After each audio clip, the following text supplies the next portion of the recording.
This meeting of the School Board of the City of Virginia Beach is now in session. This is our formal meeting format. At this time, I ask that my colleagues and everyone in attendance please silence your electronic devices and phones. I ask my colleagues to acknowledge their presence on the voting board.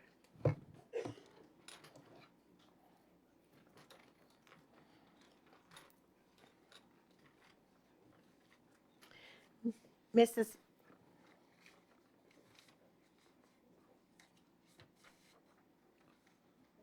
Yeah, you can. They didn't move her over. I don't know. Mrs. Manning is absent this evening. I ask that everyone join me in a moment of silence.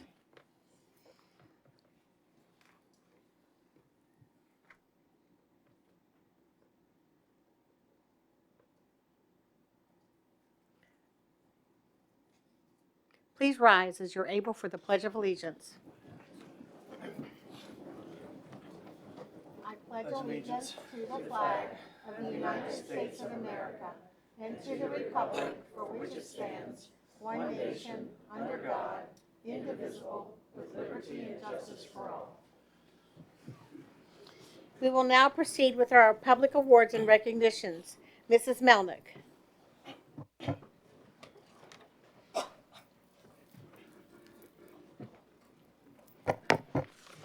Remember the names of our first two honorees, for one day they may win an Oscar.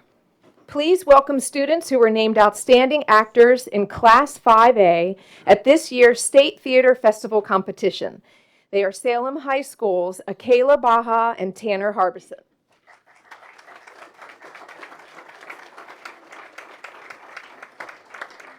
At a state competition, they performed the one-act play Our Place, a comedic drama set on the dock of a lake. The five stories told how we assign the meanings to special places, but what makes them truly memorable are the special connections that we make with individuals. Tanner played the role of an overly enthusiastic father who was desperately trying to help his family bond on a canoe trip. Akela played the role of a sweet, energetic 6-year-old girl who connects with her older brother. Congratulations on their Outstanding Actor Awards.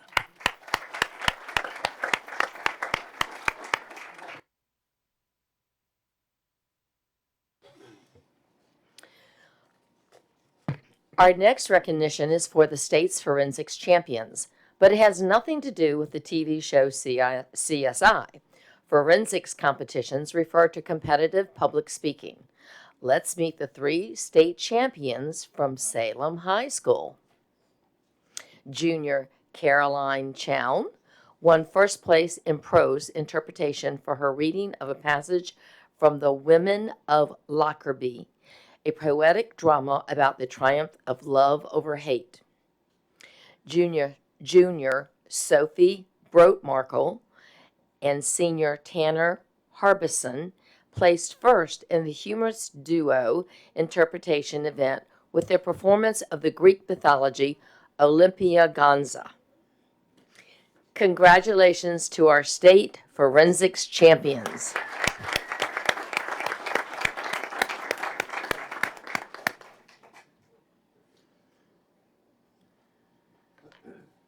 Congratulations, guys.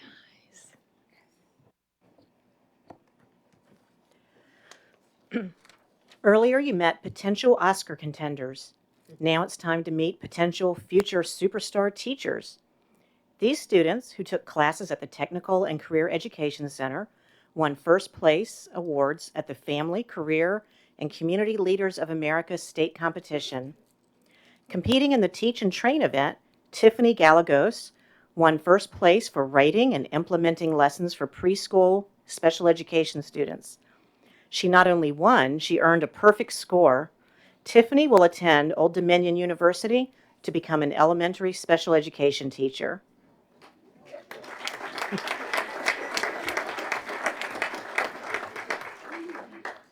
Christina Hance competed in the Early Childhood event, where she prepared and presented a math lesson based on the theme of friendship. The judges loved her enthusiasm and use of materials. Christina will attend Radford University to become a high school teacher. Congratulations to both of you.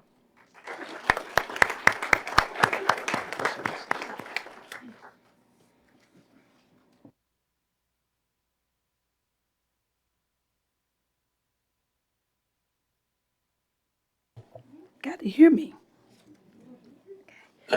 Watch out, Mark Zuckerberg.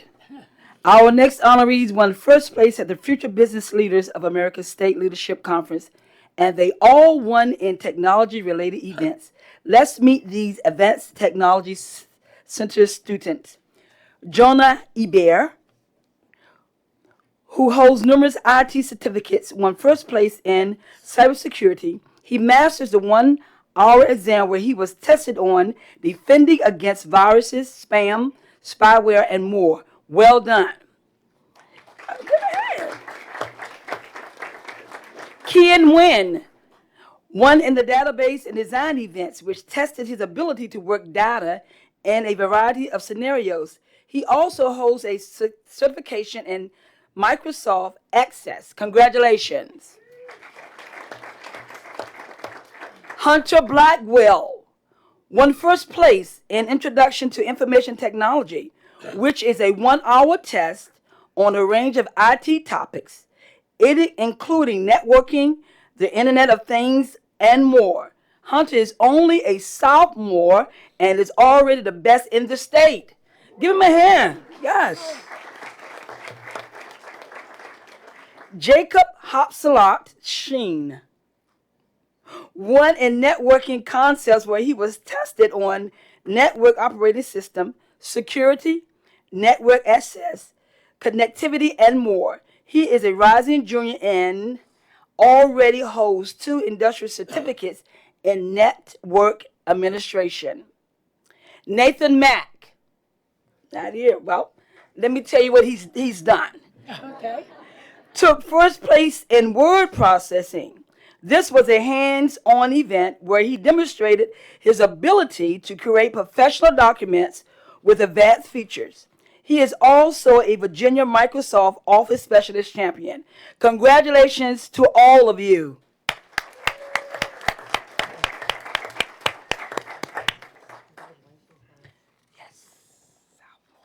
Let's meet more tech-savvy ATC students. This 5-member team won second overall in the entire nation at Radford University's Are You Secure cyber hacking competition. Please welcome Ben Perry, Liam Geyer, Carson Bly, Jalen Murray, and Jacob West. Woo!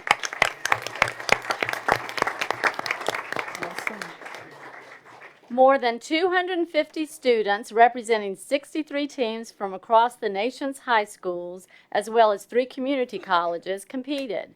Their challenge was to actively defend against other hackers while at the same time trying to hack into houses themselves that were rigged with Google Home and other technologies that we think are secure.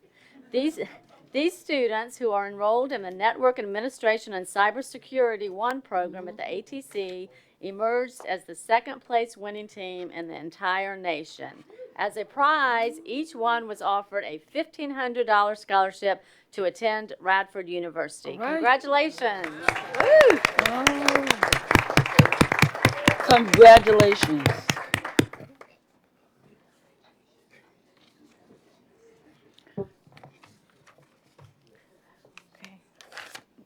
So moving on to energy, not only do ATC students win first places for their skills, they also win for their ideas.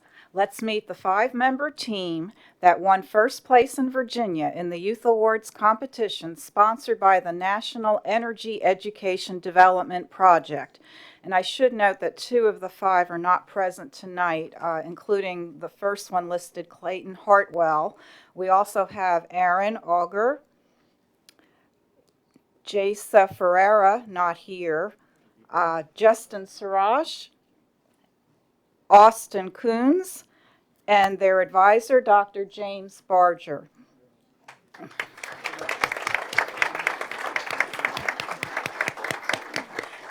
This competition is to recognize teams that come up with innovative sustainability projects or ideas. Their idea was to recycle the plastic filament pieces that are left over by 3D printers after they cut out objects. Those plastic filaments are tossed into the trash, filling up landfills or polluting oceans. In addition to recycling those filaments for their class and school, their project idea was to have schools from throughout the division recycle with them. Now that's a winning idea, and it was named the Virginia School of the Year winning project in the Youth Awards competition. Congratulations.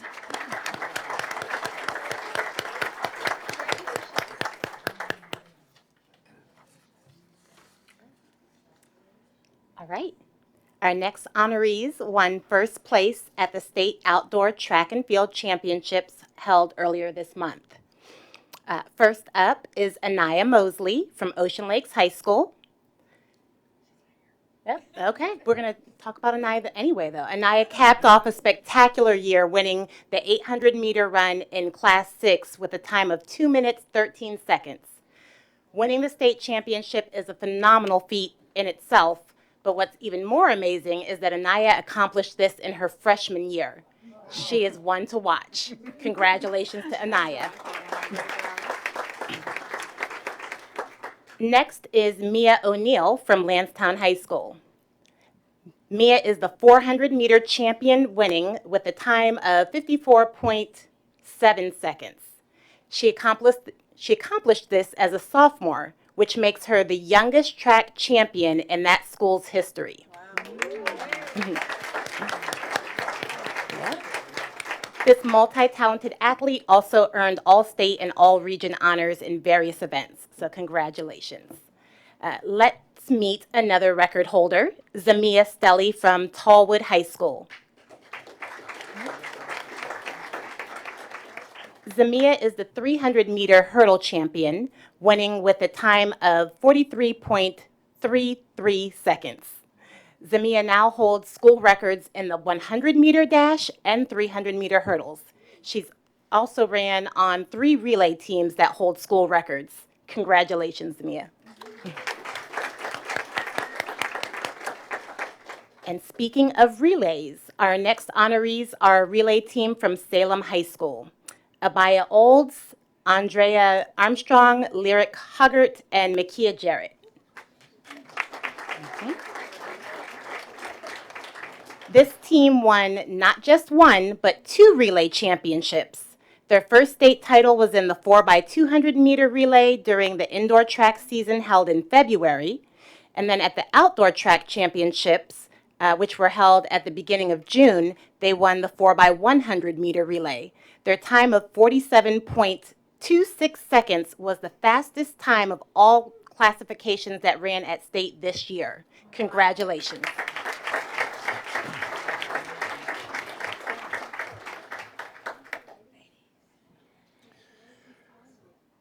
12 years ago, the state launched the Virginia Index of Performance Awards program to recognize schools for advanced student learning and achievement. We are proud to say that Virginia Beach schools have been recognized every single year. This evening, the school board is proud to recognize this year's honorees. Accepting the awards will be principals or school administrators. Schools receiving recognition in the Board of Excellence category were Langhorne Park Elementary School, Old Donation School, Princess Anne Elementary, North Landing Elementary, Tallwood Elementary, Thorogood Elementary, and Trentwood Elementary.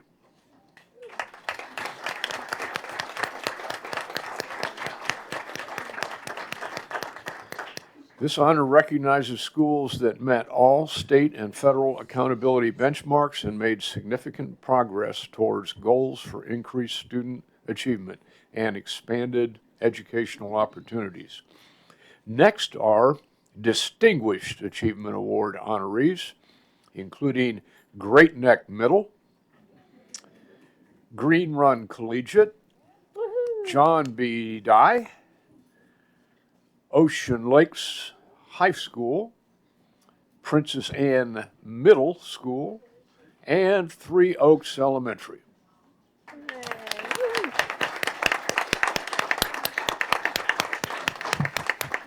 These honorees have met all state and federal benchmarks and made progress toward the academic goals established by the governor and the Board of Education. Congratulations to the division's VIP award honorees.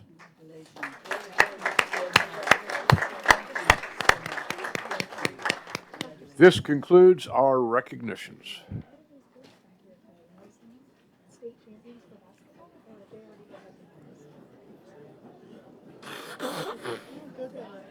Oh, that's why, Lance, that's why. Why was it here? Oh, for track and field. Yes. Okay. Have we recognized them? Yeah. No, basketball. I was here. Okay. I was here. That's right, I remember. Oh. Hey, you just see a tall kid back there. Oh, now figured out things. Not this thing. It was one of the best speeches I've We heard. all at slip graduation. occasionally, so we always have each other's backs. I saw that your list shows who was here and who wasn't. Did you know? No, I just happened to talk to them. I went and introduced myself to the teacher. I know, and there's not always time to do that. Make sure I get the names. We should, and you're right. Rosemary's glasses, she can always get pronunciation, so sometimes they'll write names.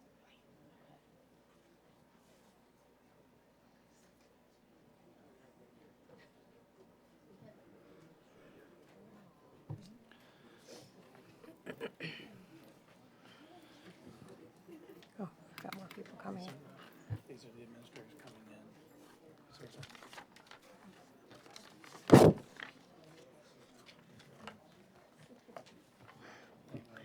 Dr. Spence, we look forward to your presentation of the superintendent's report. Thank you, and good evening, Madam Chairwoman and members of the board. Well, more than 4,538 students from the class of 2019 received their diplomas from Virginia Beach City Public Schools a little over a week ago, and as they head off to college, proudly join our military or enter the workforce, I am fully confident they will blaze trails in their chosen fields. In fact, they have already achieved some remarkable accomplishments. This year's graduating class amassed a whopping $103 million in scholarship offers. And while money matters, nothing compares to the overwhelming feeling of elation and pride of seeing your child walk across that graduation stage. And frankly, I should know I was one of those extremely proud dads this year. Well, here are just a few highlights of that memorable week.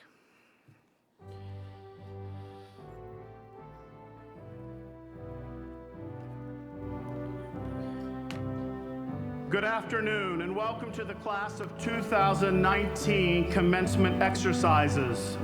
Today is the celebration of 13 years of hard work and extreme effort.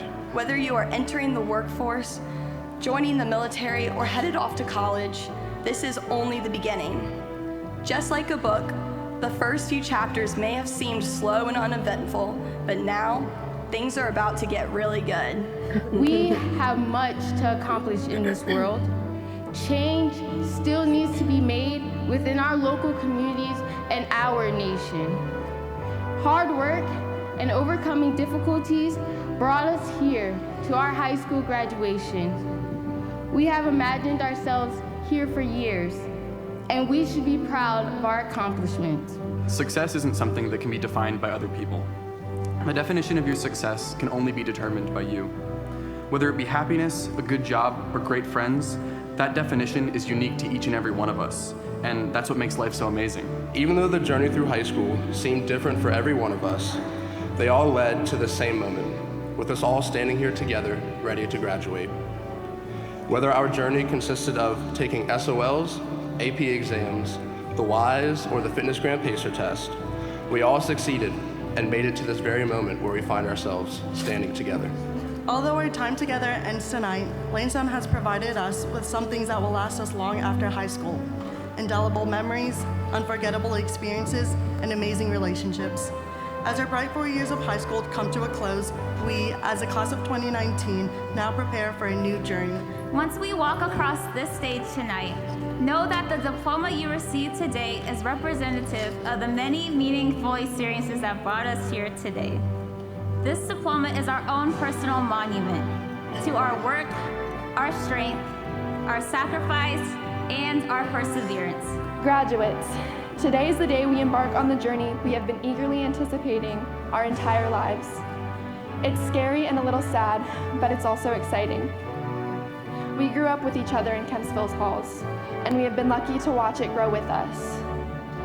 We have witnessed the shift from dry erase to Promethean boards, from lockers to charging stations, and from textbooks to Chromebooks. Graduation is a time to move forward into the next phase of our lives, and education never stops.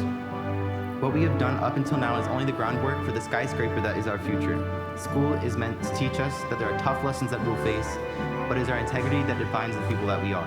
As we graduate, our parents and teachers, and even Dr. Spence earlier today, told us to set the world on fire, or make the world a better place. And that seems like an impossible task. I encourage the class of 2019 to make our mark on the world, not only through our accomplishments, but also through our character. Don't forget the people who've supported you endlessly. Thank your parents, your teachers, your friends, because they've all shaped you into the person you are today. Most importantly, don't forget to thank yourself. All the sleepless nights of hard work wasn't for nothing. You made it to this day. Now is the time for us to cherish our friends and our memories. To be thankful for the unwavering support of our family at Princess Anne, and for us to look towards the future with excitement. Congratulations, class of 2019. We did it.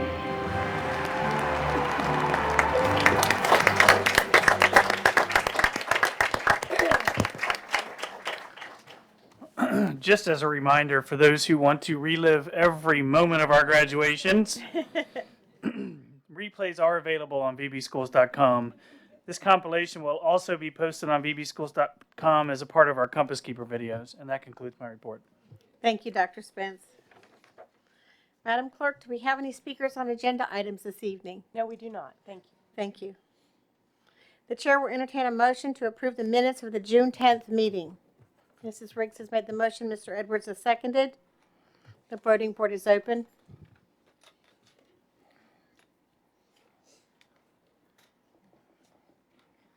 The minutes have been approved.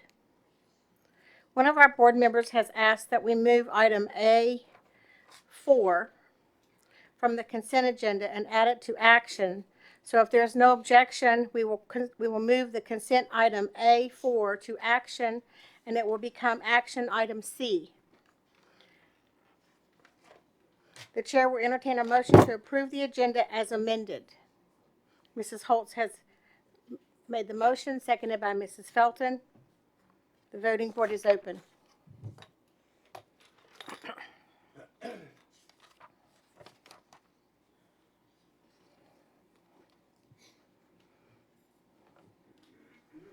The agenda has been adopted.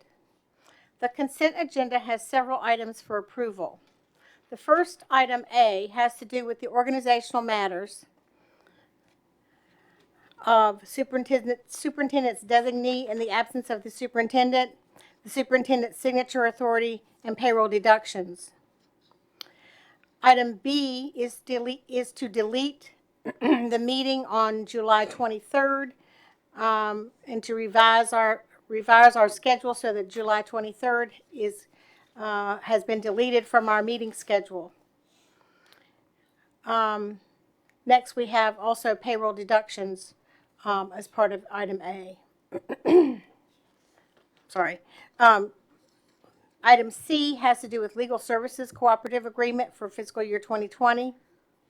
And item D is policy review committee recommendations as they were presented during our information in our last meeting. The policies for approval are bylaw 1-5 legal counsel, Policy 4-48, leave of absence for employee and professional organization presidents. Policy 4-88, holidays. Policy 4-45, use of drugs, alcohol, tobacco products, and nicotine vapor or alternative nicotine products. Regulation 5-45.1, possession, use, sale of alcohol, drugs, drug paraphernalia, tobacco products, or nicotine vapor or alternative nicotine products. Regulation 5-45.2, use of tobacco products, and nicotine vapor or alternative nicotine products. Policy 6-62, computer systems. Policy 6-64, acceptable use policy. Policy 7-18, community engagement volunteers. Policy 7-19, community engagement volunteers, school community partnerships, and Policy 7-20, community engagement volunteers mentorship programs. These policies were explained under information during our last meeting.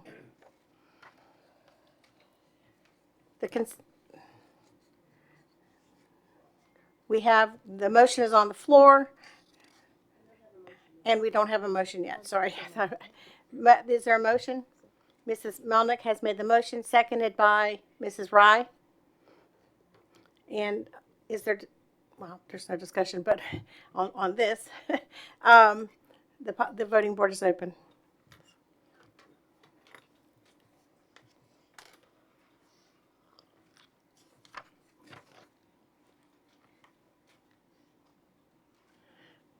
The motion has been approved. Under action, the chair will entertain a motion to approve the personnel report and administrative appointments.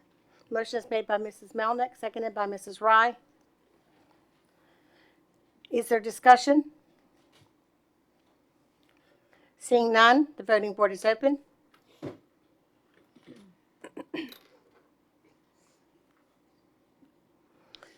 The motion has been approved. Dr. Spence, would you like to introduce our new administrators? I very much would. Thank you so much. If I could ask Laura Celentano to please stand up. There she is. Laura has served with distinction as a teacher in Newport News, an instructional interventionist in Norfolk Public Schools, most recently been serving as an instructional coach in Norfolk Public Schools. And I'm pleased this evening that you've accepted our recommendation for Laura to serve as the next assistant principal at Bird Neck Elementary School. Congratulations. I believe you have some guests with you.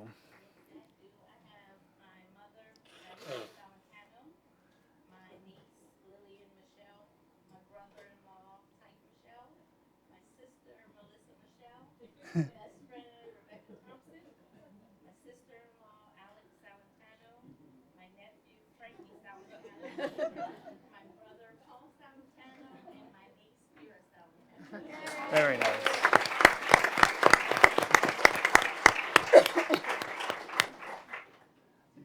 If I could ask Matthew Fiske to please stand up.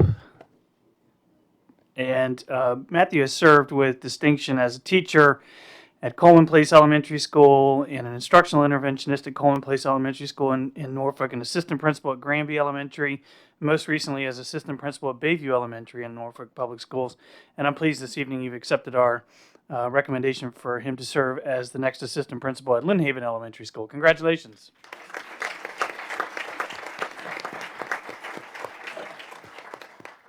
Now, did you bring any guests with you? Okay, all right. If I could ask Patrick Jeroman to please stand up. You're going to begin to notice a theme here. Patrick has served with distinction as a teacher and second grade chair at Coleman Place Elementary School in Norfolk Public Schools, most recently as a teacher at Academy for Discovery at Lakewood in Norfolk, and I'm pleased this evening you've accepted our recommendation for him to serve as an assistant principal at Fairfield Elementary School. Congratulations. I believe you have guests. Yeah, this is my wife, Courtney Jeroman, and my dad, Lawrence Jeroman. Thank you very much. And if I could ask Kathleen Scarborough to please stand up. Kathleen did not serve in any capacity in Norfolk Public Schools. She has, however, served with distinction as a teacher at Plaza Elementary, at Shelton Park, at Cook Elementary, a teacher leader in the Center for Teacher Leadership. She's taught at Allenton Elementary, been an assistant principal at the Bayside 6th grade campus. Most recently has been serving as assistant principal at Lincoln Park Elementary School, and I'm pleased this evening you've accepted our recommendation for her to serve as the next principal at Lincoln Park Elementary School.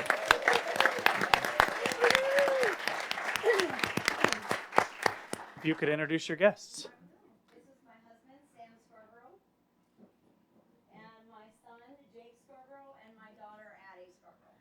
And I'd like to say hi to Lee and Kay Scarborough that are watching on TV.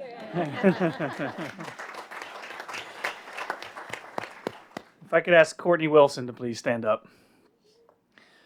Courtney has served as a school-age facilitator in Newport News Parks and Rec, a program assistant at JUB Little Creek Child Development Center, teacher at Bryan Elementary School in Hampton. Most recently, she's been serving as an administrative assistant at Birdneck Elementary School, and I'm pleased this evening that you've accepted our recommendation for Courtney to serve as the next assistant principal at Newtown Elementary School. Congratulations. And Courtney, I believe you have some guests.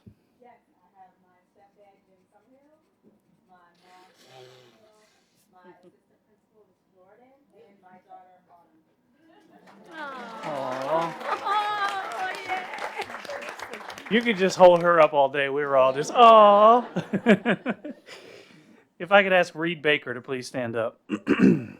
Reed has served in Virginia Beach with distinction as a teacher at Lansdowne Middle School, Salem Middle School, Lynn Haven Middle School. Most recently, he's been serving as administrative assistant at Kempsville Middle School, and I'm pleased this evening you've accepted our recommendation for Reed to serve as the assistant principal at Plaza Middle School. Congratulations.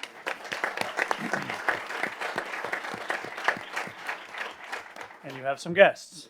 Yes, my wife, Stephanie Baker, my brother, Grant Baker, my mother, Noreen Baker, my father, Tim Baker, and my mentor, Dr. Jenkins.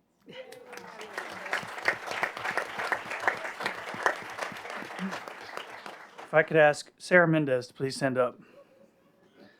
Sarah has served in Suffolk Public Schools, most recently as a teacher at Corporate Landing Middle School and Salem Middle School, and administrative assistant at Bayside Middle School. And I'm pleased this evening that you've accepted our recommendation for her to also serve as an assistant principal at Plaza Middle School. Congratulations. And would you please introduce your guests?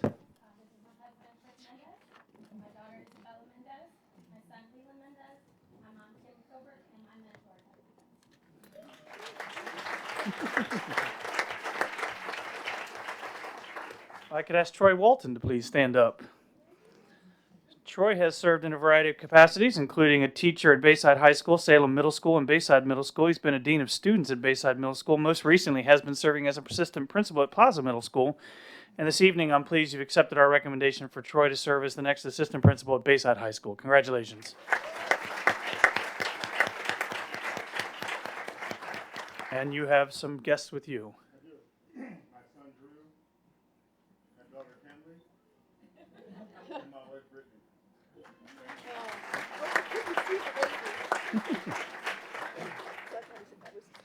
And finally, if I could ask Kelly Arbel to please stand up. Kelly has served as a teacher in Lynchburg, Virginia, Chesterfield, Virginia. Most recently has served as a teacher at Green Run High School, First Colonial High School, and Princess Anne High School, and currently is an administrative assistant at Princess Anne High School. I am pleased that you have accepted our recommendation for Kelly to serve, did I say Courtney? Kelly, to serve as the next coordinator for world languages in the Office of K-12 and Gifted Programs. Congratulations.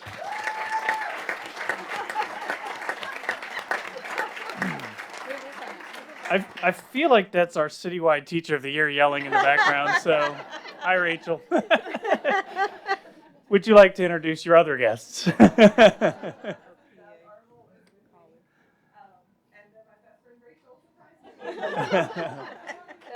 Very nice. Congratulations. Well, a quick congratulations to all of you. And as you can see, this is a family affair. Those of you especially who are new administrators, your family will come to recognize very quickly that they are lending you to the school division for the next several years. So thank you all for being here to support them. That is it, Madam Chairwoman. Thank you, Dr. Spence.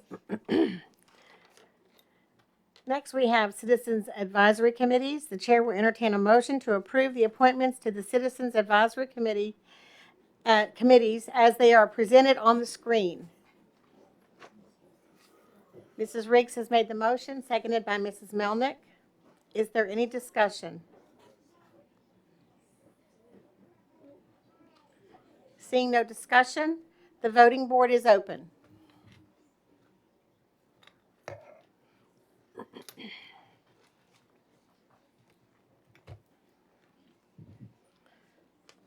The Citizens Advisory Committee appointees have been approved as they were presented on the screen this evening. Next, we have school board member Madam committee Chair? assignments. Could we have maybe them stand up? Because we have a lot of them here today. Yes, we certainly can. Thank you. If you were one of the appointees, are one of the appointees on the Citizens Advisory Committee, would you please stand? Oh, I thought we had more. Sorry, Donna. Thank you for being here. The chair will entertain a motion to approve the school board member committee assignments. Mrs. Holtz has made the motion, seconded by Mrs. Melnick. Is there discussion? Mrs. Weems? Thank you. I asked to move this, and I'd like to make a request that next year we get the list sooner. Because we only got this about 15 hours before we're looking at it, and then because I think it would be probably more appropriate to even discuss it in workshop. So if we could look at that next year. But with that being said, when I reviewed this list last night, I must admit I was a little bit confused because the same names kept coming over and over again as being on committees, and there were some names that I actually took me a long time to find. And so this afternoon, I actually kind of diagrammed these committees, and I know according to bylaw 128, you know, the chairwoman and the vice chair select our committees. They appoint us to certain committees, and it's supposed to be done with equitable distribution among school board members, express interest, because we could, you know, say that we're interested in certain committees, experience, a school board's training, education, or background, and the need for diversity. So I'm a little troubled and very disappointed at the committee listings and assignments. And this is not about me not getting a committee that I asked for, I assure you that, but it's about fairness and equity. We've got Mr. Edwards on 5 committees. We've got Ms. Melnick on 4. We've got Ms. Felton on, and these are just the committees. These are not the liaison. This is just committees. We've got Ms. Felton on 4. We've got Ms. Rye on 4. And then we've got Ms. Manning on 1. We've got Mrs. Hughes on 1, and we've got myself on 1. Now, if you add the liaison pieces, you do get an extra one for Ms. Felton, so that brings her up to 5, an extra one for Ms. Wright, that brings them to 5. Ms. Hughes has none, and you've got an extra 2 for me and 1 for Ms. Manning.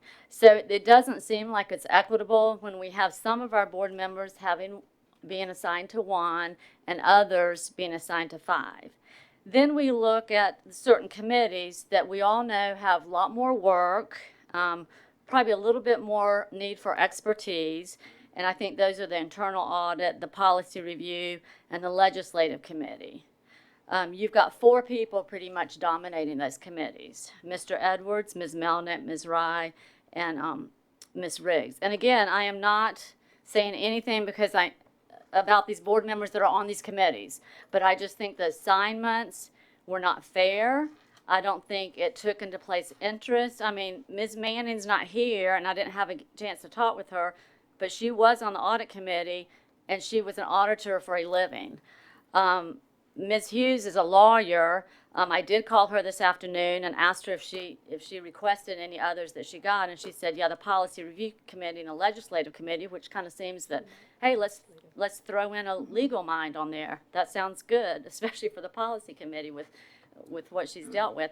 So I am extremely disappointed because to me this smells like a lot of bias was involved in this decision, a lot of maybe retribution for people being on committees and asking questions. It seems like there's a hidden agenda, And I don't see how anybody can look at these assignments and say it was fair. If I would have been blindfolded and picked names out of a hat, it would have come out more equitable. You cannot tell me that having 4 or 5 people on 5 committees is equitable and having several on 1 committee. So I just wanted to express my disappointment. I'm not going to vote for these. I have substitutes that I would like to. But I'm very disappointed in the way that this was done. Again, I was confused at first, but now it doesn't seem confusing at all. It seems like there was a bias to leave certain people off of committees. Thank you, Mrs. Weems. Your comments are noted. Thank you. Any other discussion? Mrs. Hughes? Yeah, it would seem like some of these decisions were made a while back. I have an email that I got from a citizen from Ms. Anderson to Mr. Edwards that said, Dan, the last time we talked, you suggested that I even remove Vicky from all committee assignments in July. I don't understand why that would be an appropriate conversation to just remove a board member from all committee assignments, and it seems to bolster what Ms. Weems just said. Right. It's also not appropriate to publicly comment on personal emails.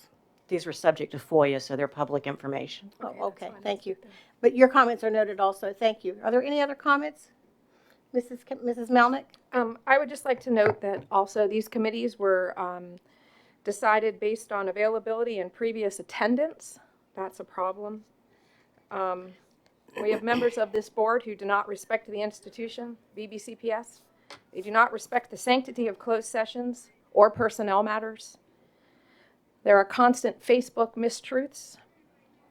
The fact that you continue to look at our staff members through a lens of ill intent, and you constantly accuse people of nefarious actions, and that is why we have chosen to remove you from some committees and to place people on committees who are committed to doing the work. We actually received 3 phone calls about attendance, specifically you. And I'm not saying anything about my okay, that's fine. committees. And so that's why the decision was made, and I feel that she provided great leadership. The 2 of us worked together, and it is what it is at this point. Thank you. Comment. Thank you. Ms. Weems? I take great issue that you're being a moral compass when assigning committees. You basically said that you are judging committee. This is about a committee assignments. I don't even know what you were talking about when you're talking about how we view people or how certain people view people. This was supposed to be about committee assignments and expertise, and we've got somebody who has audit experience. We've got a lawyer on the board, and we've got people that are having 5 committees, several people, and then some just having 1. It was unfair, and you know it, but you're right. It is what it is, and it's not confusing at all. Thank you. Mrs. Hughes? Yeah, I would also like to say I find it remarkable that you're concerned about how people view you or committees or administrators or anything else, and your remedy would be to further exclude them instead of bring them in and hopefully correct that image. It seems like a pretty poor strategy. Any other discussion? Thank you. No further discussion. The voting board is open.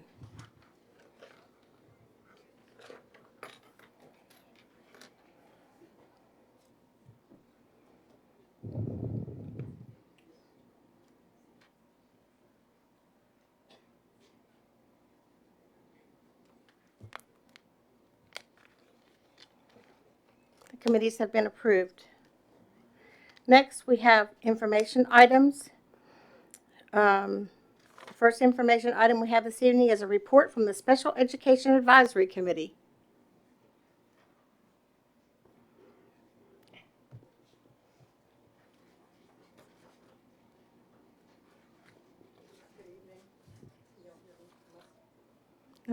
There's a little button to push. Thank you. Okay, now I'm on. Good evening, Dr. Spence and school board members. I'm Lee Woodard. I'm the newly elected chairman for the upcoming school year of the Special Education Advisory Committee. Thank you for the chance to present our report. I will not cite all the regulations regarding SEACs, but as you're aware, SEAC's main mandate is to advise the school division on the education of children with disabilities. Let's see, how do I control the PowerPoint? Is that okay? All right.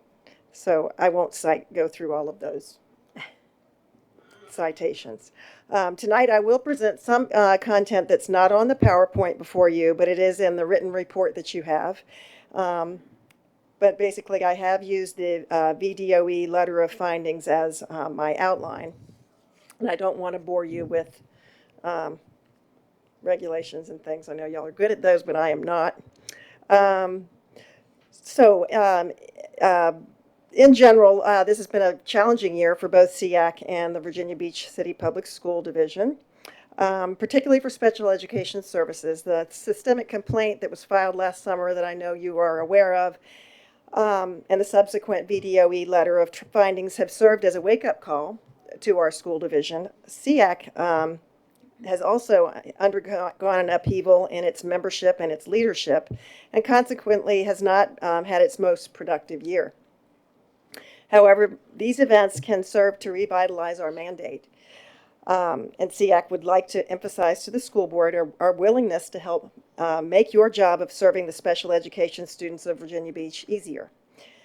We are especially encouraged by our very positive and collaborative relationship with the executive director of the Office of Programs for Exceptional Children, OPEC, and the comprehensive plan that OPEC has presented to the school board. We sincerely believe that Virginia Beach City Public Schools has the potential to become a preeminent provider of special education services that can serve as a model to other divisions.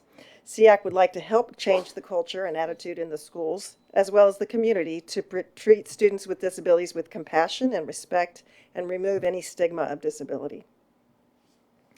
We want to thank the administration and the school board for their attention to and work toward addressing the items of concern. Next button, this one. Oh, we're not even there yet. They didn't.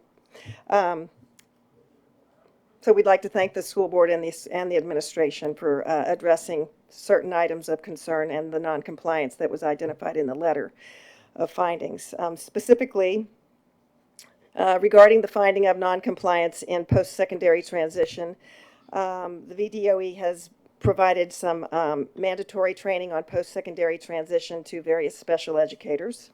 Again, I will skim through these because they are in your report. Regarding the concerns about evaluations and eligibility, OPEC coordinators and school psychologists, a school psychologist representative received technical assistance on the best practices for special education evaluation and eligibility process from the VDOE staff. Regarding the concerns about IEP development, review, and revision, the schools have provided enhanced training for principals and special educators on topics such as goal writing and behavior intervention plans. Virginia Beach Public Schools has made an effort to improve partnership with parents by holding a parent connection workshop, and the Parent Support and Information Center continues to be a valuable resource for parents who have questions or want assistance with their special education process. They provided postcards with the phone number of the Parent Support and Information Center to parents at IEP meetings. And lastly, we appreciate that Dr. Spence has made a point of meeting with the SEAC leadership this spring, and that opens a door of communication and collaboration, and we appreciate that. I will not go over all the key activities and accomplishments because you have those before you, and as I said, this has not been SEAC's most productive year. I will point out that we did once again host a community resource fair, which a lot of people have found to be valuable, 267 attendees. And we did provide some historical and materials and ideas for activities to all the schools for Disability History and Awareness Month. So the main part of my report, I would like to just remain on the recommendations for 2019 and 2020. And again, I view the VDOE's letter of findings as just a great outline of where we can go from here. As you know, Virginia Beach City Public Schools was found to be non-compliant on a systemic basis in the area of transition. Corrective action is underway, and SEAC is eager to help in any way to further these efforts. However, the VDOE found other areas of grave concern that also need to be addressed, and it had some striking language about the culture of VBCPS, that in many critical aspects it has been offering special education services on a de minimis basis. SEAC offers its help to change this culture as it is experienced and perceived by the public and especially by our students with disabilities.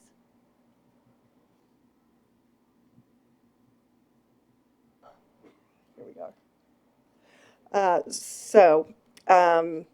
Recommendation 1 is regarding child find. IDEA requires that school divisions appropriately identify, locate, and evaluate students who need special education services. The VDOE has grave concerns about the Virginia Beach City Public Schools practices and urges the division to train school personnel on the interaction between behavior, mental health, and learning. Social, emotional, and functional needs must also be addressed under IDEA, and the fact that a student is passing from grade to grade does not automatically exclude the child from eligibility. So our recommendation is that mandatory training is provided to general educators as well as special educators on the characteristics of students with disabilities which may require specially designed instruction in social, emotional, and behavioral areas. Again, I know that some of these things are starting to be in play. Second recommendation is in the area of evaluation, reevaluation, and eligibility. IDEA requires that the school division provide evaluations that are sufficiently comprehensive to identify all the students' special education and related needs. The VDOE found that in the overwhelming number of cases reviewed, VBCPS relied on past records reviews to determine continued eligibility. In fact, interviews with VBCPS school psychologists indicated a shared belief that reevaluations were not useful, and in fact could be harmful if the school did not suspect a change in disability category. Their file reviews showed that student testing was commonly not updated at reevaluations unless an advocate was involved. So our recommendation, again, is to require adherence to the plan that's been outlined by OPEC to include the following objectives. First, to ensure that special education committees consider assessments needed to inform decisions on eligibility, present levels of academic achievement and functional performance, and address instructional programming needs of students with disabilities. In addition, we should require a collaboration with the Office of Student Support Services to develop a comprehensive policy and procedures manual related to evaluation, eligibility, and reevaluation. It's vital that we have a manual. The third recommendation is in the area of IEP development and least restrictive environment, or LRE. The VDOE letter of findings states that far too many IEPs failed to connect their various elements. They did find that in many IEPs, even though the present levels of performance delineated specific needs for goals or for related services or assistive technologies, they found that often there were too few goals or services were not even requested. Often, even when records showed that behavior supports were needed, behavior intervention plans and behavior goals were not included in the IEPs.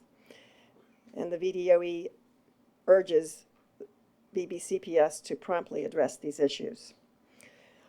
Our recommendation on this point is that the schools provide required training, that is mandatory training, not optional training, to special educators on developing IEPs that address the identified needs of the student through goals, accommodations, and services, and provide training to administrators on reviewing IEPs to ensure that the goals, accommodations, and services are aligned to the identified needs of the student.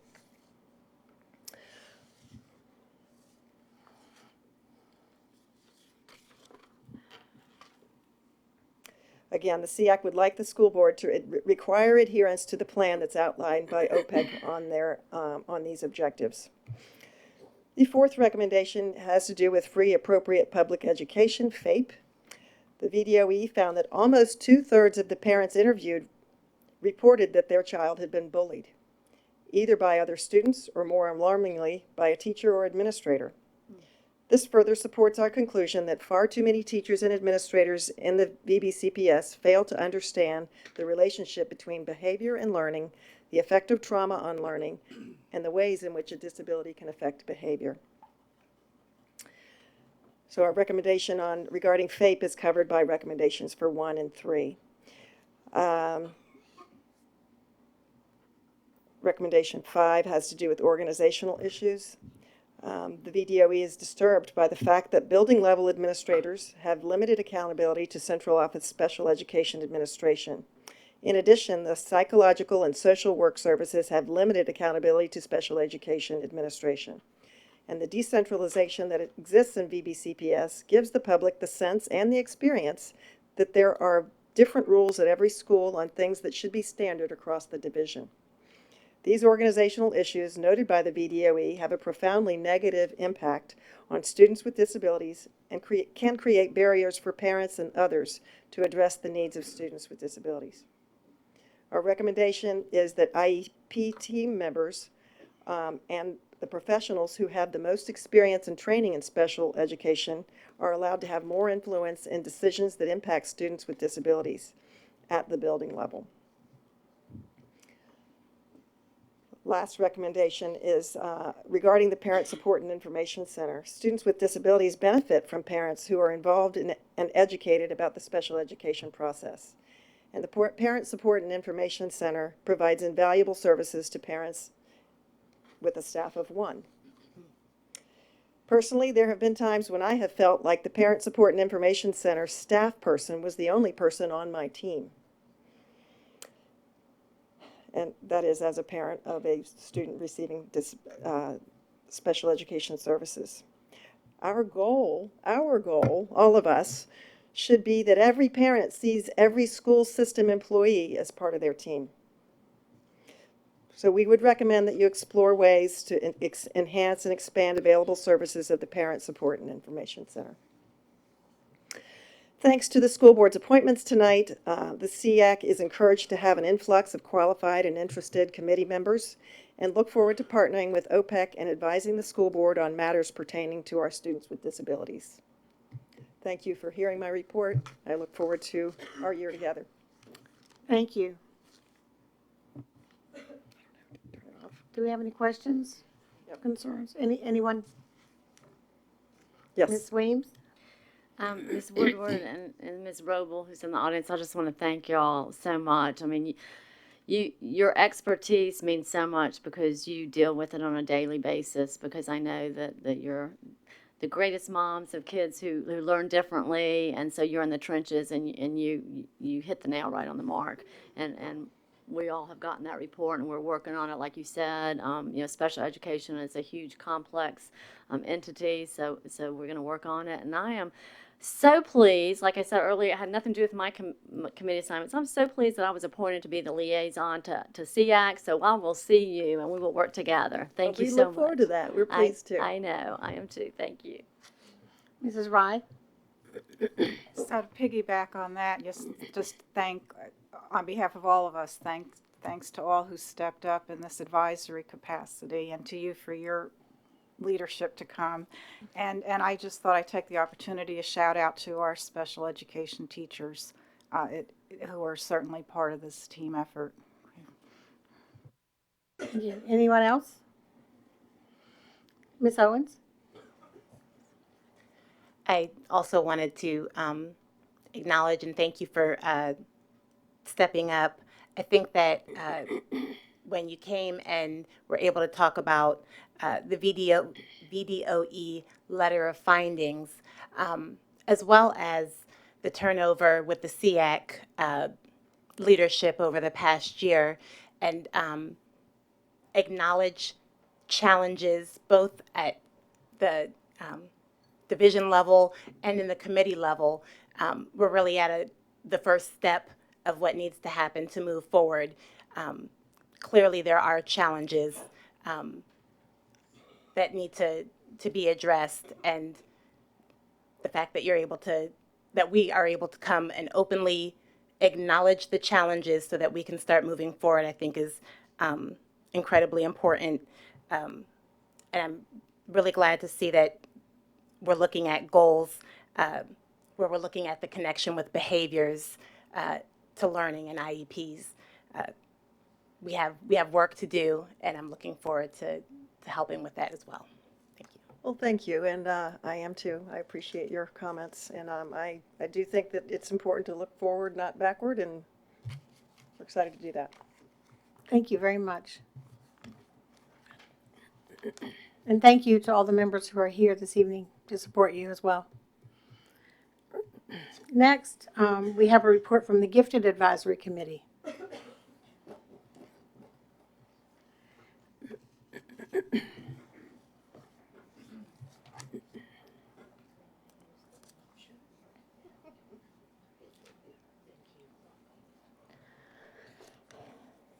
Good evening, Chairwoman Anderson, Vice Chairwoman Melnick, members of the school board, Dr. Spence. My name is Sandy Bealberry, elected chair of your Community Advisory Committee for Gifted Education. The CAC is charged with reviewing the 5-year local plan for gifted education and presenting recommendations for the gifted program that the committee feels would be in the best interest for all identified gifted students in our division. I am joined this evening by members of the CAC and the Office of K-12 and Gifted Program staff. At this time, I'd like to ask them to stand to be recognized. First, committee members.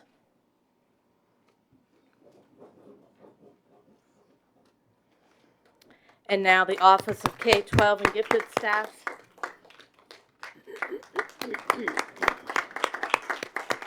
Thank you. We are here this evening to provide a brief overview of our findings and recommendations. The full report has been made available to you in your board member packet.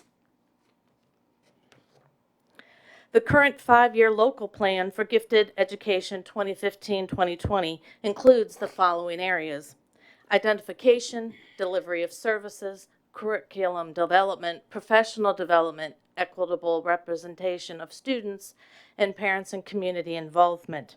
Throughout the school year, the CAC meets each month except in December and works with our Office of K-12 and Gifted Program staff in the Department of Teaching and Learning to understand and remain current in our goals, activities, and outcomes with our local plan.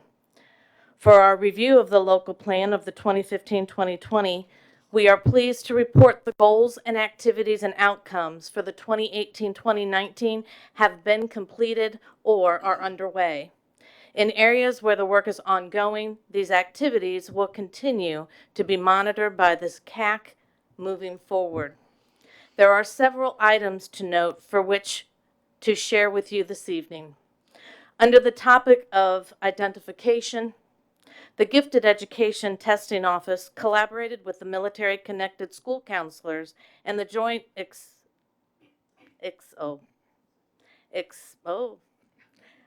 Sorry, due to stroke, I can't say certain words. Thank you.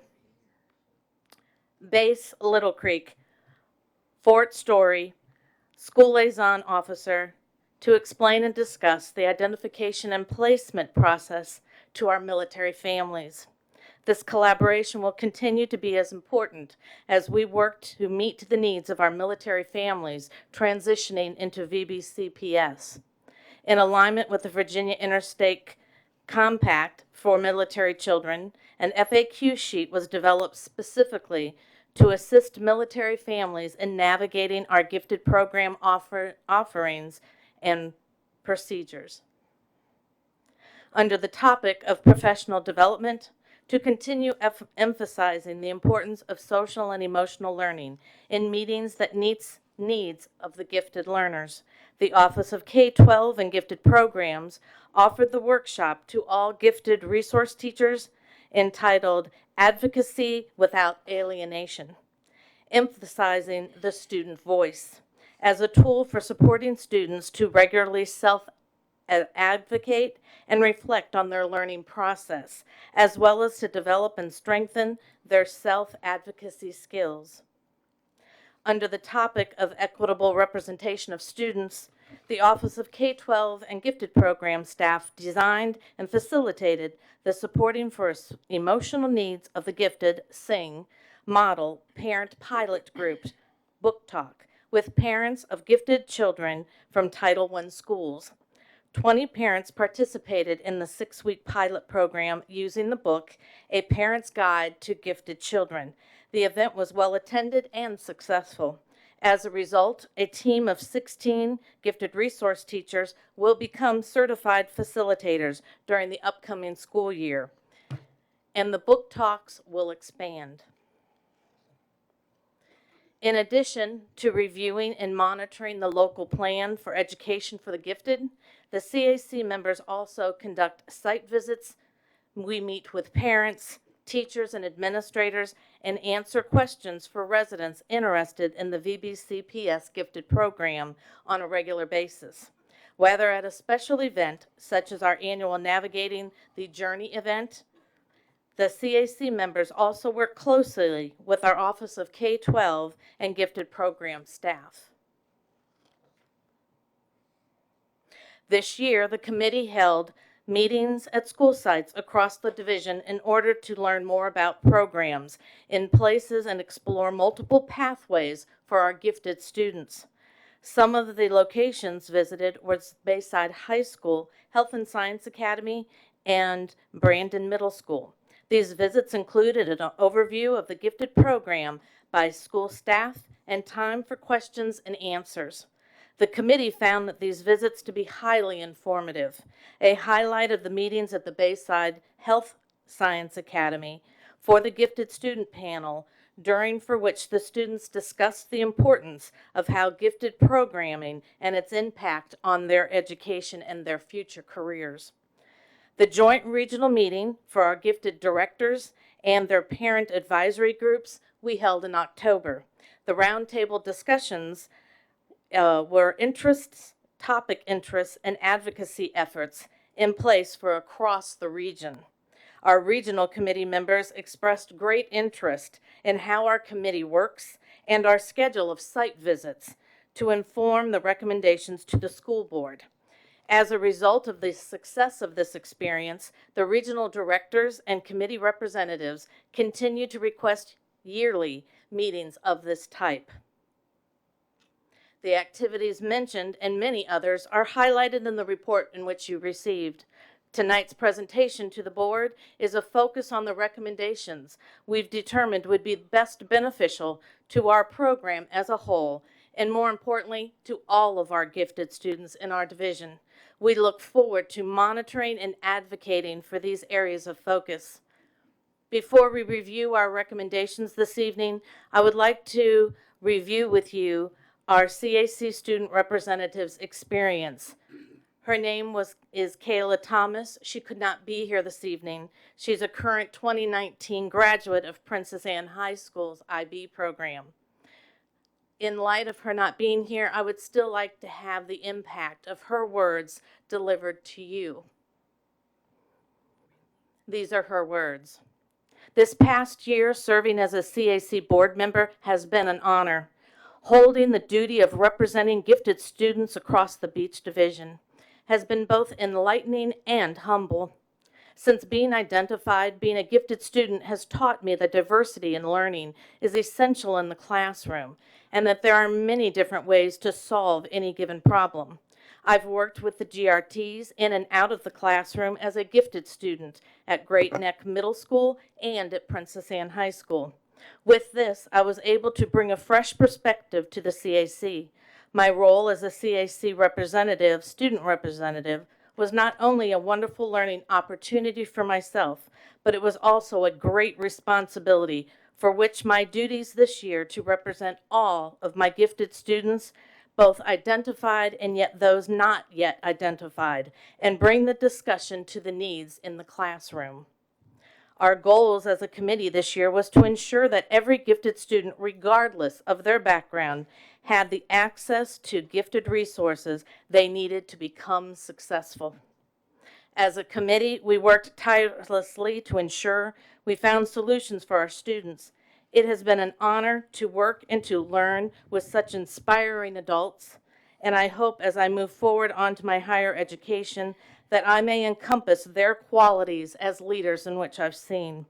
I've enjoyed this opportunity to see the world of gifted from every angle, and I will never forget and always cherish the lessons learned and the people that I have met on the Gifted CAC board. And those were her words. We know the school board appreciates the student voice, as we do on our committee. We certainly have come to depend on Ms. Thomas for the student's perspective that is so necessary for the effectiveness of our program review. We wish her great success in college and beyond, and we sincerely thank her for serving on our committee this year.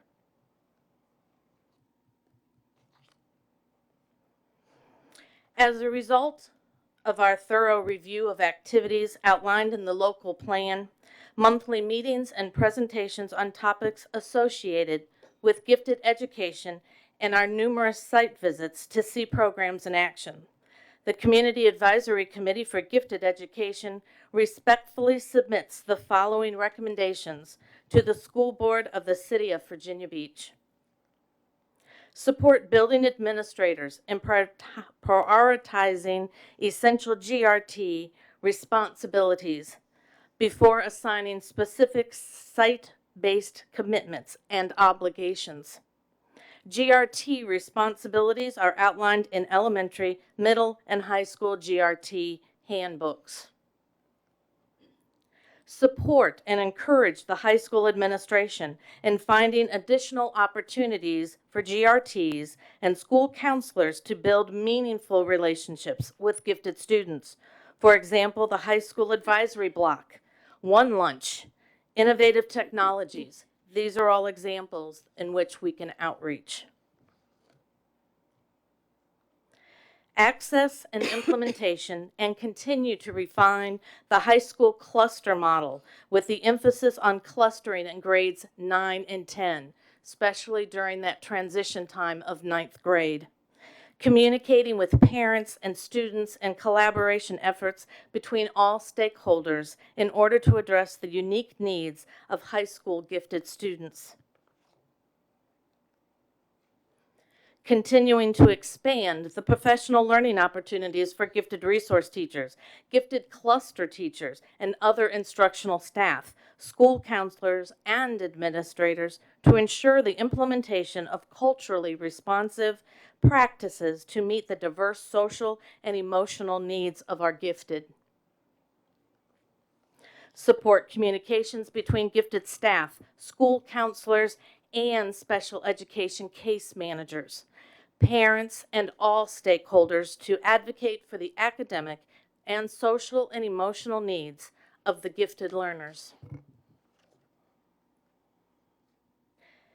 Allocate additional gifted temporary employment agreements, TEAs, staff to support the unique needs of schools with current and future Spanish immersion programs.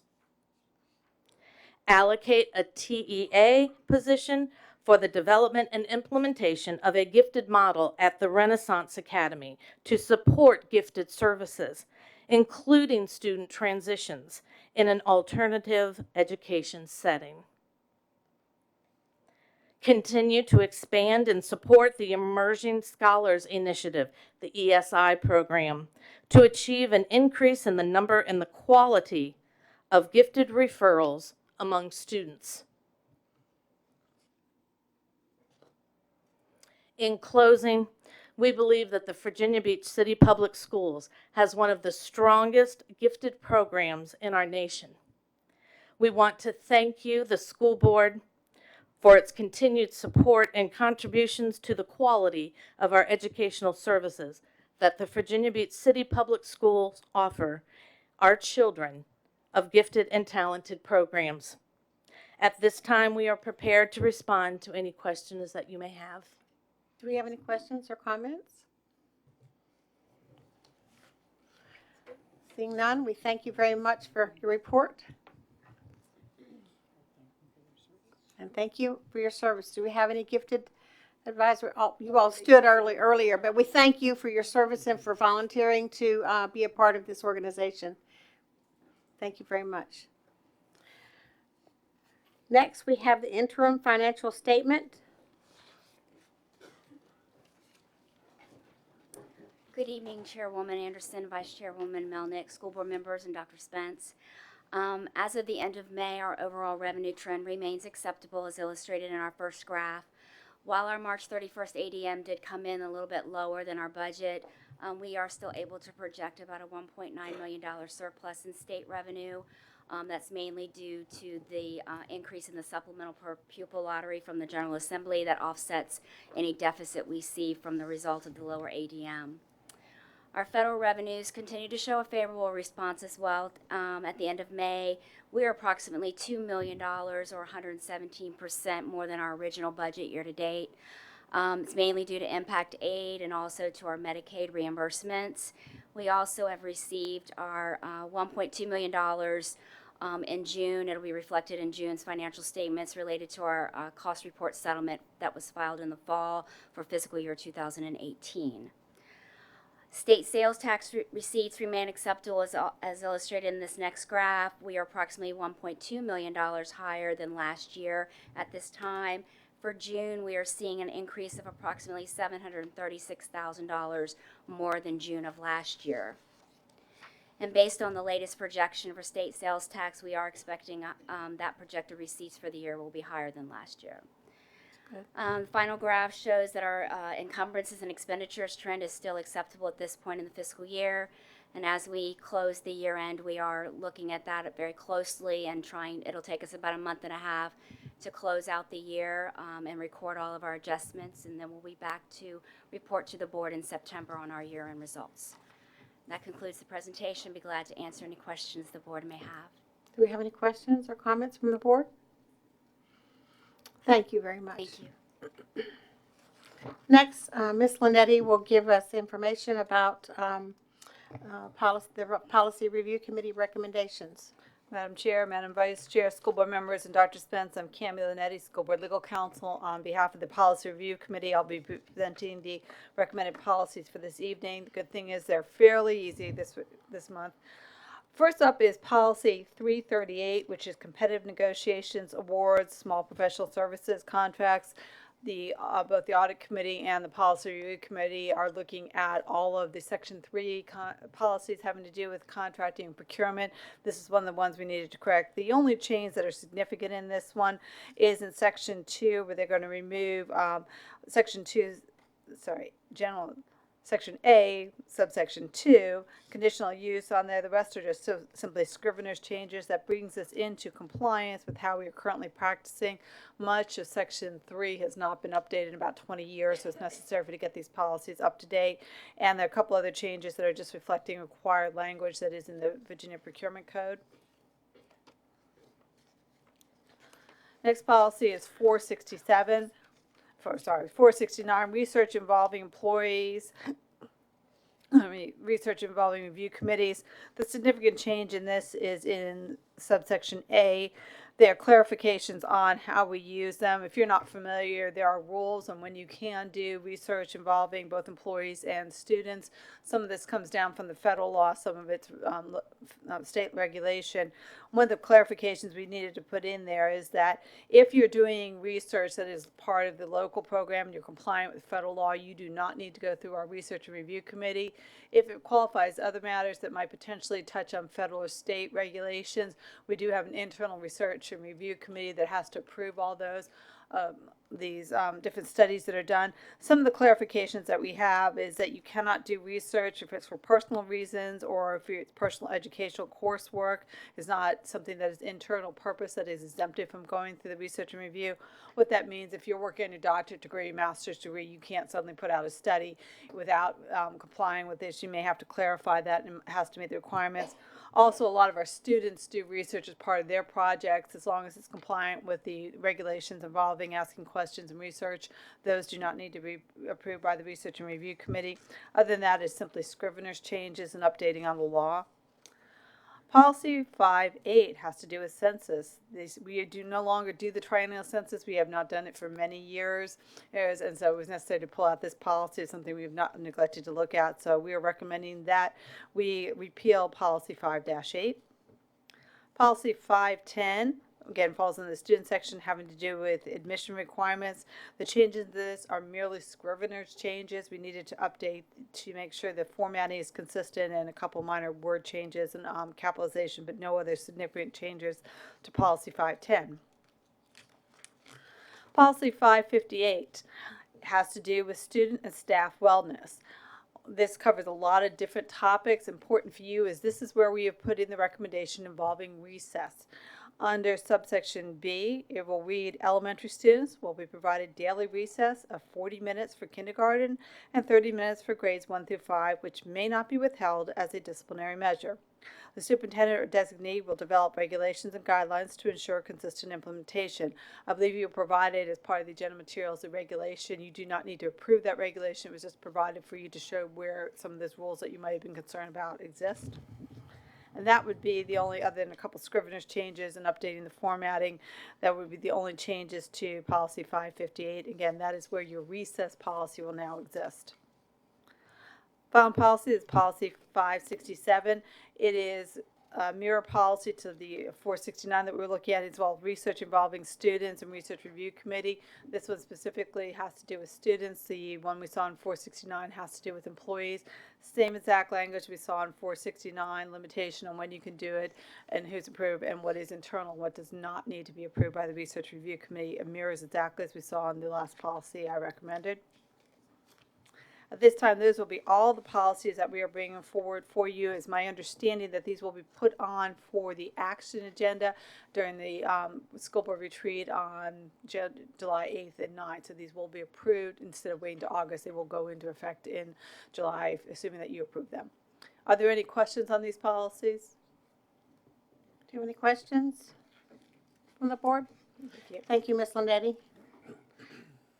Madam Clerk, do we have any, not Madam Clerk, excuse me. I guess you can't do standing committee reports, but is there anyone from the board that would like to do standing committee reports?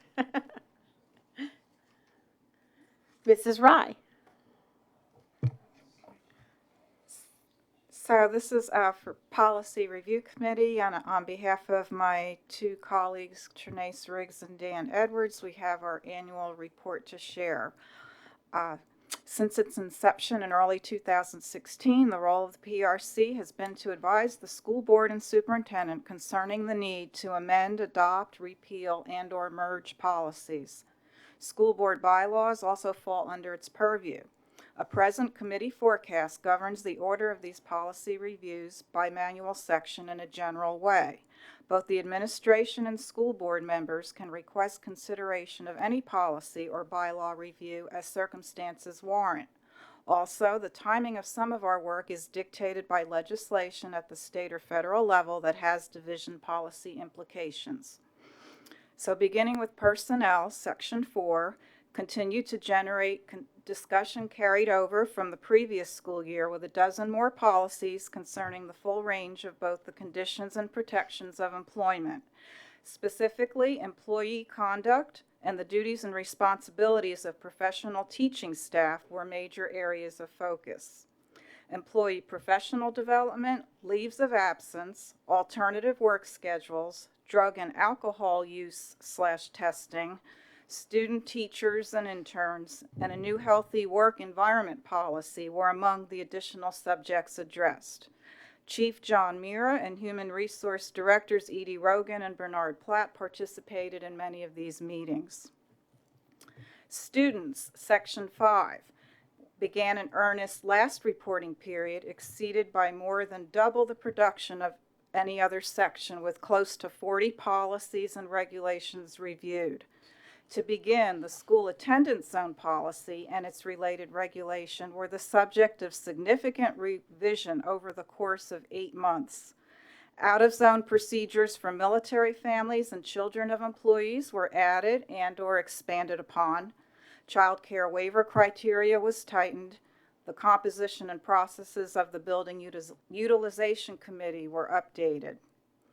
Miscellaneous policies involve various student categories, such as transfer, pregnant, married, first aid, emergency care, contagious and infectious diseases, facilities access, class gifts, student vehicles, on-site voter registration, school and student-sponsored activities or associations, student conduct, buses, vehicles, cheating, plagiarizing, assemblies, demonstrations, updated graduation requirements, and a new Latin honor recognition system to replace class rank beginning with the class of 2022 were approved. Under this category, a significant portion of time devoted to this section was driven by nationwide trends falling under the broad umbrella of student discipline, as well as local incidents and court cases involving our students. False alarms, bomb threats, hazing, assault and battery, and bullying were among the covered subjects. Extent of school authority was expanded to address actions occurring outside of school hours or days and through online social media. A new threat policy covering jurisdiction, assessment, and discipline was developed, and a corresponding procedures regulation. The list of illegal substances available to our students continues to grow, with nicotine vapor and alternative nicotine products rising concerns. Merged regulations dealing with the possession, use, sale of these substances, as well as drugs, alcohol, and tobacco, were recently presented to the school board, as well as more general regulations involving removal from class and suspension, expulsion. Student Leadership Director Mike McGee, Facilities Executive Director Anthony Arnold, Senior Executive Director of Middle Schools Cheryl Woodhouse, and Senior Executive Director of High Schools Daniel Keever were present for meetings relative to their respective roles. Preliminary discussions concerning student cell phone usage and dress code were also initiated. Under curriculum, the only 2 policies reviewed for Section 6 in this period concern computer systems, specifically a greatly expanded definition that incorporates all division hardware and software resources added for student use since the last policy review in 2013. And a preliminary textbook adoption discussion was also introduced. Under community relations, Section 7, receiving continuing attention this reporting period, there were 15 policies that covered issues ranging from soliciting by school personnel and fundraising by students, to relations with the public and news media, access to school records, and gifts, grants, bequests. 3 policies pertaining to community engagement generally and community partnerships and PTA volunteers specifically were merged. Chief of Media and Communications Natalie Allen and Community Engagement Director Amber Rock represented their department for these discussions. Under bylaws, 8 were reviewed and revised. 1 amendment deals with school board legal counsel settlement authorization. Another, individual school board member publications or social media content, the byproduct of a recent Virginia court ruling. clarification of procedures for the adoption, amendment, repeal of bylaws, standing rules, and suspension of rules of order were also addressed. As for committee initiatives, policy amendments and those regulations requiring school board approval are now uploaded to the division website generally within 48 hours of school board approval. And beginning this last school year, a link to the policy regulations section of the division website was prominently added to the parent acknowledgement form in compliance with Virginia code that now requires an annual announcement in each division directing the public to the online location of such documents. And similar reference language is being added to our student handbooks. In closing, certain policies by their very nature attract a higher degree of attention, and yet many others lack the glamour or controversy that might otherwise garner more interest or reaction. Yet each and every policy impacts a particular someone or some group, and this PRC remains ever mindful of this point in its deliberations. Policy making by its nature generates robust discussion, both from the dais and yes, even at our committee meetings. As committee members, we are a microcosm of the full board and as such do not always agree.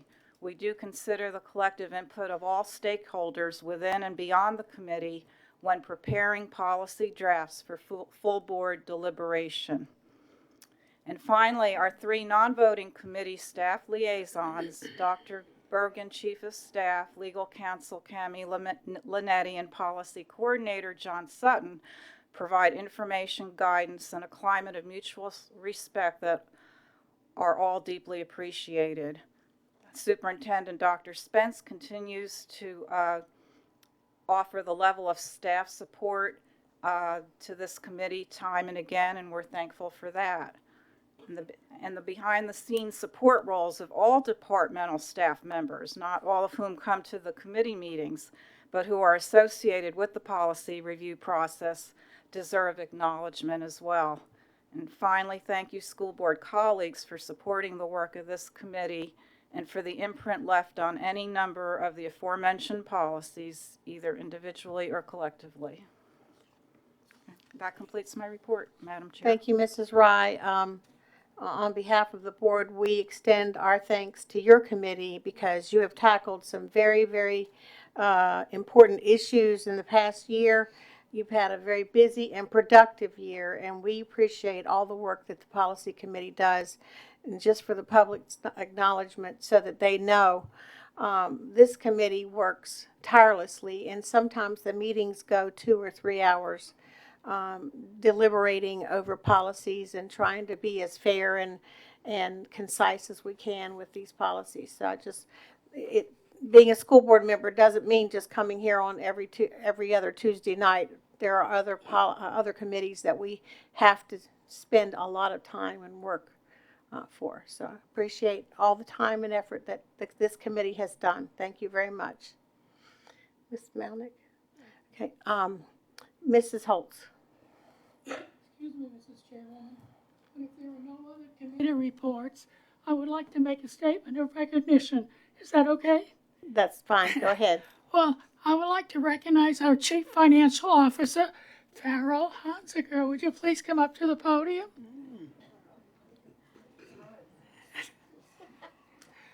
Some of you might have noticed that my voice is not quite back to normal after my illness, but I never know what's coming out when I open my mouth. So please listen to the message and disregard the messenger. But I wanted to take a moment, since we are winding down 2018-2019, to applaud our friend Farrell and his budget department this evening. And frankly, I thought he was going to come up here and give a report, so I was trying to squeeze this in, so thank you for recognizing that. I want to say how much we appreciate the work you and your staff do every day, and I would like to clarify some misconceptions. Choices that are made by your Department of Budget and Finance are thoroughly considered, researched, and vetted before each large-scale financial decisions are presented to our board.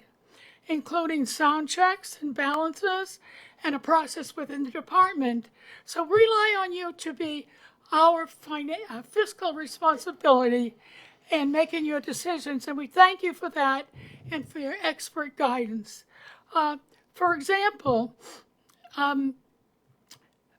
furthermore, the budget department, under the direction of Farrell Hansiger, frequently receives awards and accolades that are representative of their steadfast commitment to supporting a fiscally responsible and student-centered budget. For example, the Association of School Business Officials International has awarded Virginia Beach City Public Schools its certification of excellence in financial reporting for 22 years in a row. That's pretty darn impressive. This award is presented to school divisions that prepare a comprehensive annual financial report that exemplifies a commitment to financial reporting and transparency. And I repeat that word, transparency. We all know what's going on. The school board of the City of Virginia Beach has also presented the Meritorious Badger Award by the ASBO for the annual budget of fiscal year 2017 and 18, so we're following up on that, and it is recognized by the organization as a district that has participated in the program for over 15 years. Additionally, the Government Finance Officers Association of the United States and Canada presented the Distinguished Budget Presentation Award to VBCPS for the 2016 and 17 fiscal budget documents. Representing 19 consecutive years, the division received this award. So as we come to the end of this school year, and we look forward to the next, I would like to give a heartfelt thanks for Farrell and his entire Budget and Finance Committee for a job well done. Thank you so much.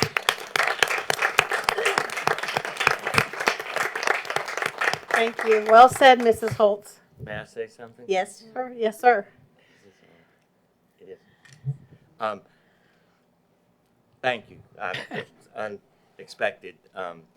I have the fortune to work with a school board that's very supportive of what we do, a superintendent that allows me to do my job, that gives me the support that we need to get the job done, a fantastic staff from payroll to purchasing to finance to business to benefits, who every day work tirelessly to make sure that we do things right and we do the right things. So I accept the accolades for all the staff and the people that I've just, and the groups that I've just mentioned, and thank you so much. Thank you. Do we have any other committee reports? Before we end our formal meeting, I want to acknowledge that we have some scouts in the audience and this evening, and I'd like the scout, if you're a Boy Scout, would you please stand so we can acknowledge you?